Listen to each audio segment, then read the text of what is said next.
અમારે સડકથી લઈને એને કચેરીઓ આયોજન કરવાનું થશે કે વિધાનસભામાં જઈને એના ઘેરાવા કરવા પડશે તે પણ અમે કરીશું। તો જે પ્રકારે કૂવાને પૂરી દેવામાં આવે, કૂવામાં આ બેનના પતિ પણ એમાં જ મરણ પામ્યા છે, ત્યારે એમાંથી પાણી પીતા હતા ને કૂવાને પૂરી, એટલે આ એક આદિવાસી પ્રત્યેની સરકારની માનસિકતા છતી થાય છે।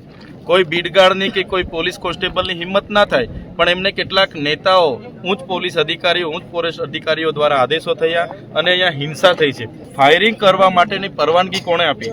તમને ટીયર ગેસ છોડવા માટેની પરવાનગી કોણે આપી? લાઠીચાર્જ કરવાની પરવાનગી કોણે? જેણે પણ પરવાનગી આપી છે એમના પર પણ કાર્યવાહી થાય એવી અમારી માગણી છે। આવનાર સમયમાં અમે આજે બધા આગેવાનો મળ્યા છે, આવનારા દિવસોમાં જે પણ કાર્યક્રમો ઘડાશે એમાં આખા ગુજરાતના લોકોને અમે બધાનો સહકાર રહેશે।